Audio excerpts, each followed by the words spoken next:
Shalom y bienvenidos a Dad Mikra, vuestro canal para el estudio de la Biblia en su idioma original, el hebreo. En esta serie de videos estamos tratando de profundizar en los salmos del rey David, llamados Tehilim en hebreo.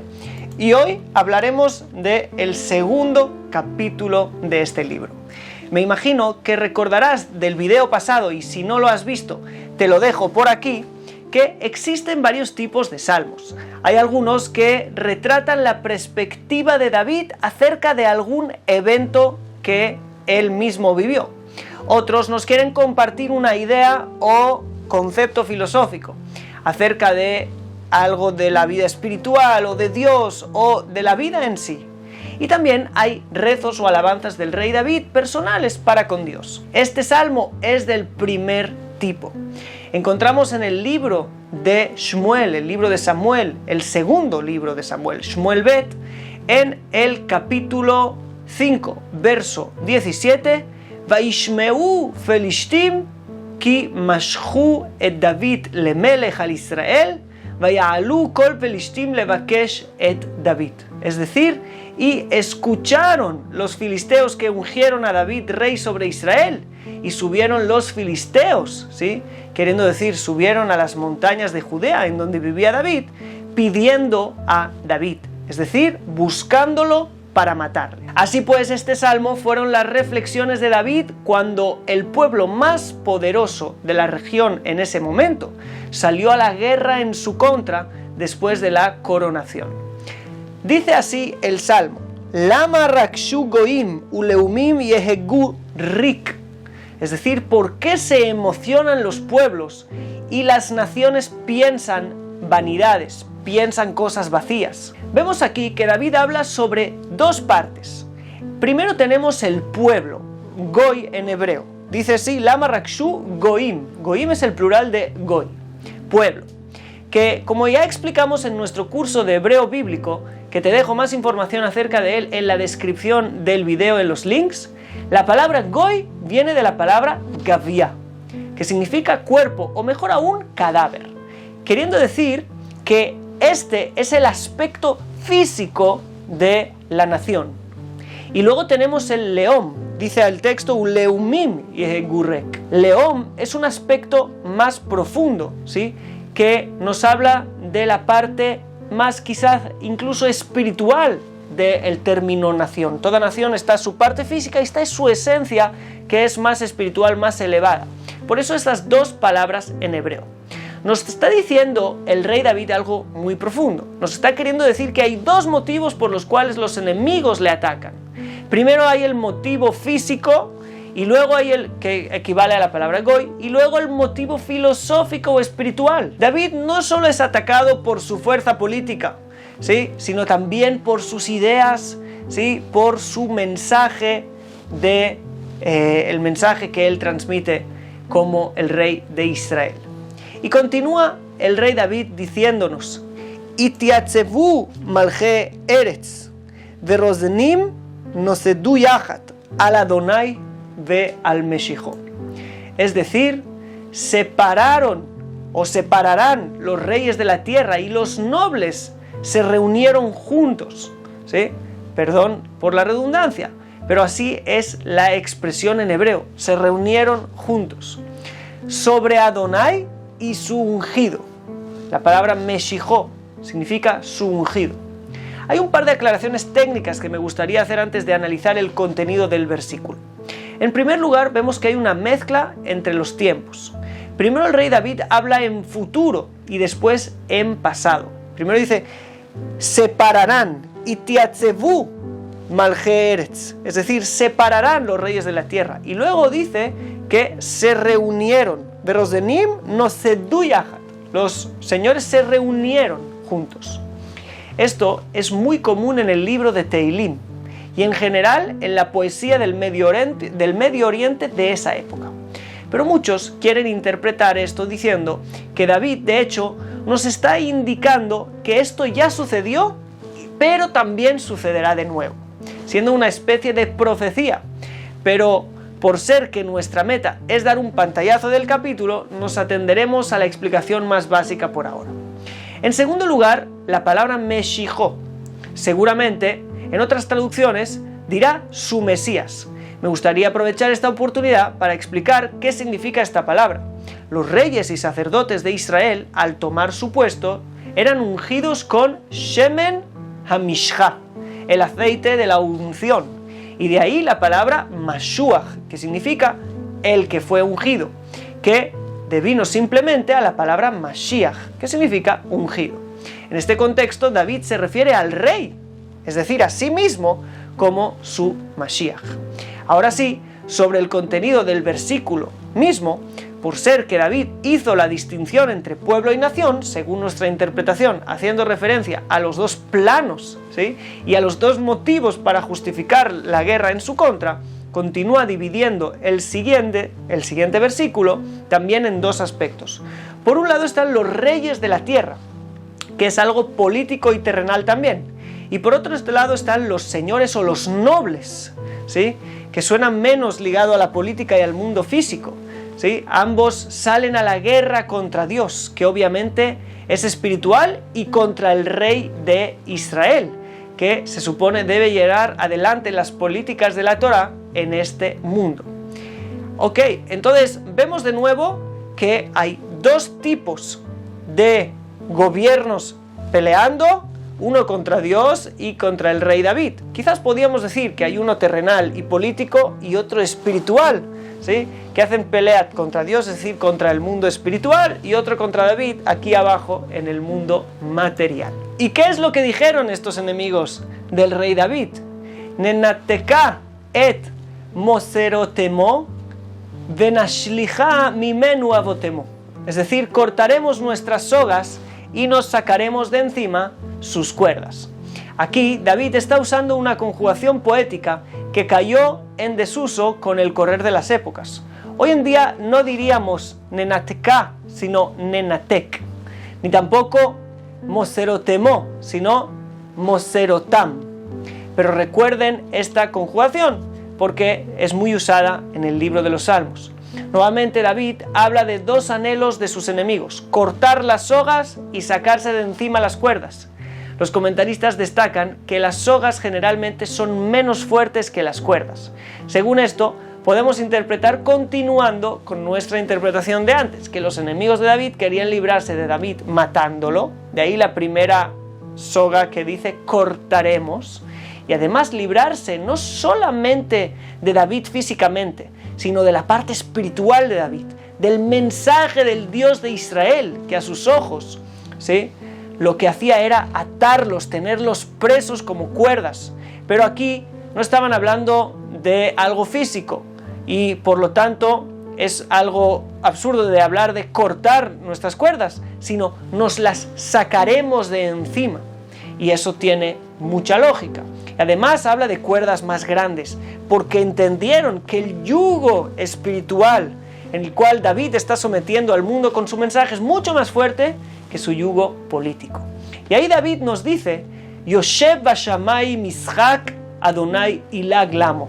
Es decir, quien se sienta en los cielos reirá, Adonai se burlará de ellos. Fijaros cómo David usó nuevamente esa conjugación poética. Podemos explicar que de hecho está haciendo un guiño a lo que los sabios llamaron midá keneged midá. Es decir, Dios paga moneda con moneda, medida por medida. Lo que tú quisiste hacer malo, así se te hará a ti. En este verso encontramos la distinción entre dos expresiones de Dios. Primero está el Yoshev Bashamayim, el que está sentado en los cielos, que es una expresión completamente espiritual. Y por otro lado está Adonai, Aleph Dalet Nun Yud, que es uno de los nombres de Dios, que significaría mi Señor. Pero no es el nombre de las 4 letras, ¿sí?, que siempre solemos ver que son la Yud, la Hei, la Vav y la Hei. No, sino que aquí lo leemos literalmente, Aleph Dalet Nun y Yod. ¿Y por qué? Esto es debido a que esta es la expresión más ligada a este mundo que encontramos en el Tanaj para referirnos a Dios. Por lo tanto, tenemos dos expresiones. El que está sentado en los cielos, arriba, se reirá, ¿sí?, y el eterno aquí abajo, el eterno que se revela aquí abajo, que le llamamos mi Señor, ¿sí?, llamamos Señor a alguien con quien tenemos mucha relación y de alguna manera lo podemos palpar aquí, ¿sí? Sería la revelación divina aquí abajo. Dios se revelará aquí abajo en el mundo, riéndose, burlándose también de ellos en los dos planos en los que ellos quisieron atacar. Recordar la primera interpretación, quisieron atacar en el plano físico, en el plano espiritual, en los dos Dios se reirá de ellos. Y sigue diciéndonos el Salmo: Az yedaber elemo beapo ubacharono ibahlemo. Es decir, entonces hablará a ellos en su ira y en su furia los asustará. Aquí el rey David también pone estos dos planos otra vez, ¿sí? El plano de lo espiritual y de lo físico. Y podemos decir que en el aspecto más elevado y espiritual, Dios, ¿sí?, habla. Az yedaber elemo beapo. Entonces les hablará en su ira. Pero en lo físico y en lo político, Dios solo asusta. ¿Y qué es lo que les dice Dios? Les dice lo que está escrito en el verso 6. Vani nasachti malki al Zion arkochi. Y yo coloqué a mi rey sobre Sión, mi monte santo. La palabra nasachti viene de lenasej, que es como verter vino, como parte de algún culto religioso. Pero la acción es prácticamente la misma, ¿sí?, que la unción que se hace a un rey.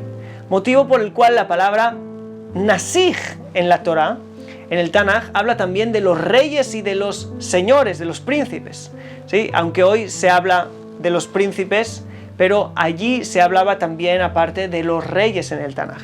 Entonces podemos traducir Nasachti de lenaseach, ¿sí?, de verter, de ungir, también como coroné, puse como rey. Entonces yo coroné o hice rey, yo coroné a mi rey sobre Sión, mi santo monte. Así pues, también en este salmo vemos dos aspectos, el físico y el espiritual. Por un lado tenemos a Zion, que es el nombre de Jerusalén, en el lado más físico y político, incluso, que así es su nombre, pero también le llama Har Kochi, mi santo monte, ¿sí?, hablando de algo más elevado. Y aquí vuelve a hablar David en primera persona. Y dice así: Asaperá el Jok, Adonai amar elai beni ata, ani hayom yeliditija. Es decir, contaré para que sea ley, ¿sí? O contaré aquella ley. Jok viene también de un decreto. Voy a contar, voy a hablar acerca del decreto. Adonai me dijo a mí: hijo mío eres tú, yo te he dado a luz. ¿Qué significa que el rey David contará el decreto? Pues se puede decir que esto se entiende con la continuación del versículo. Adonai amar elai beni ata, ani hayom yeliditija. Es decir, el Eterno me dijo a mí, este es el decreto.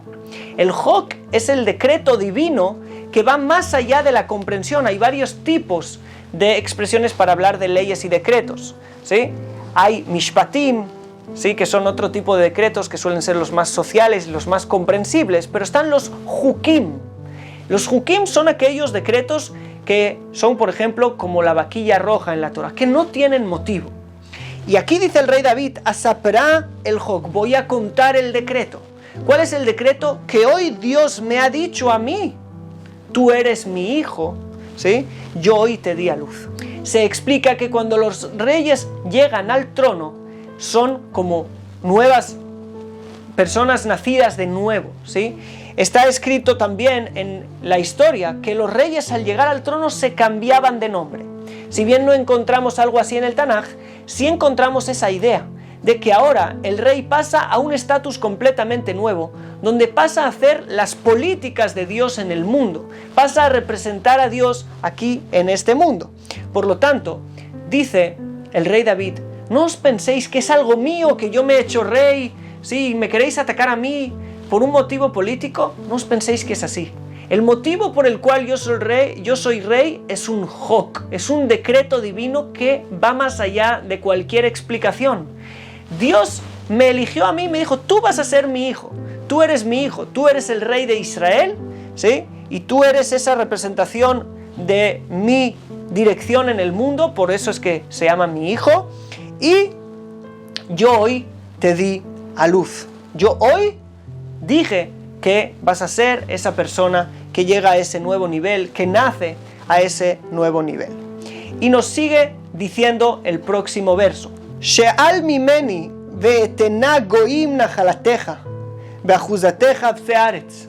Es decir, pídeme y daré pueblos que sean tu herencia y tu parcela a los confines de la tierra. El rey David entiende que Dios le eligió y Dios quiso, ¿sí?, darle pueblos y herencia hasta los confines de la tierra, pero no se enorgullece por un motivo propio, no es por su propia fuerza, sino que este es un decreto que Dios hizo. ¿Y qué más dice el decreto?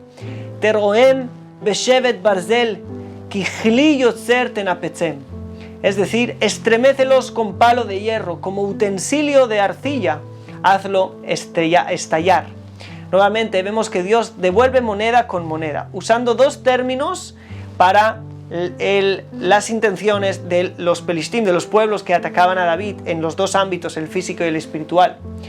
Para lo que David tiene su apoyo para hacer, estremecer, ¿sí?, los aspectos espirituales y romper o hacer estallar incluso el aspecto físico. Dios literalmente le ofrece a David aplastar a sus enemigos y conquistar todo lo que quiera.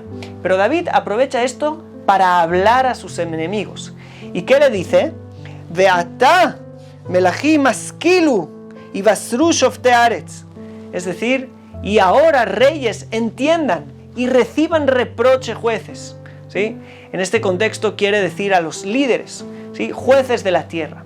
Nuevamente, por un lado habla al entendimiento de los reyes, ¿sí?, askilu, y por otro lado el reproche, ¿sí?, que es algo que tiene que ver con la reprensión, algo que estremece la parte humana del hombre, no la parte más elevada del hombre. Otra vez esas dos dimensiones. ¿Y qué les dice? Ibdu et Adonai beirá vegilu birradá. Es decir, sirvan al Eterno con temor y regocíjense con temblor. Le dice David a sus enemigos, al final, lo que yo quiero es esto. No quiero ganaros, no quiero gobernaros, no, yo quiero que sirvan a Dios. Yo quiero que vosotros también sirváis a Dios, que es la clave para un equilibrio perfecto. Por un lado dice, regocíjense, disfruten, pero no pierdan de vista la seriedad de todo. Por eso, ¿qué les dice? Servir al Eterno con temor y alegraros con temblor. Alegraros, regocíjense, pero aprender a temblar. Cuando vosotros, dice el rey David, entendáis nuestro mensaje, entendáis el mensaje del Eterno, entenderéis que es todo en un equilibrio perfecto. Y el último versículo nos dice, Nashekubar pen yehenaf betovedu derech ki ivar kimat apo ashre kol josebo. Este versículo tiene varias maneras de interpretar y ha sido también un tanto controversial. Pero vamos nosotros a entenderlo según las formas más literales. Lo primero es Nasheku bar ben yenaf, es decir, Nasheku viene de besar o de apegarse. Cuando dos cosas se besan también se apegan, y bar puede venir de algo vara, es algo puro, vará, ¿sí?, algo puro. Es decir, apegaros a lo puro, no sea que se enoje, ¿ok?, no sea que se aire. Otra explicación que también puede ser es Nasheku, de besar, que era una forma de juramento. Bar es también el hijo, por ejemplo, un hijo. Acaba de decir que el rey era el hijo, Dios había dicho, venía ta, pues Bar también es hijo, como está escrito en el libro de Mishlei, de los Proverbios, capítulo 31, verso 2, ¿sí? Bari u bar bitni, mi hijo y el hijo de mi vientre, ¿ok? Entonces, prometer, ¿sí?, una forma de promesa por el hijo. Uno de los comentaristas, el Eben Ezra, nos dice que era la costumbre jurar por el rey, ¿ok? Y dice, Ben yenaf betovedu derech, si no sea que se aire y os haga perder en el camino, ¿sí? ¿Cómo lo traduciríamos? No sea que se enfurezca y pierdan vuestro camino. pues hierve casi su ira, ¿sí? Casi ya está hirviendo su ira. Dichoso todo aquel que busca protección en él o protegerse en él. Así pues, de las dos maneras, o que el rey David le está diciendo, apéguense a lo limpio, a lo puro, al mensaje que nosotros estamos queriendo traer, o que le está diciendo, apéguense a este rey, ¿sí? A este hijo, a mí, o juren por él, ténganle respeto del rey, pero no por mí, no sea que al final se pierdan. Como ya dijimos en el salmo pasado, ¿sí? En el primero de los salmos, ¿sí? Al final, el fin de los perversos, su camino es desaparecer, y con él también vosotros que os comportáis así. Pero fíjense que el rey David no busca que sus enemigos desaparezcan, simplemente les está advirtiendo. ¿Y qué les dice al final? Dichoso todo aquel que busque protección en él. Y hasta aquí el capítulo 2 del libro de los Salmos. Espero que te haya gustado y espero que me digas en los comentarios cuál ha sido el verso que más te ha gustado o cuál ha sido la expresión en hebreo, algo nuevo que has aprendido a partir del hebreo que más te ha sorprendido. Suscríbete al canal, déjanos tu like, puedes hacerte miembro del canal para estudiar con nosotros el libro de los jueces y el libro de Samuel desde el hebreo y mucho más que vamos a continuar, y te espero en el próximo video. Si estás interesado a estudiar hebreo con nosotros, no dudes en informarte en los links que tienes abajo de nuestros cursos de hebreo. Un saludo, shalom.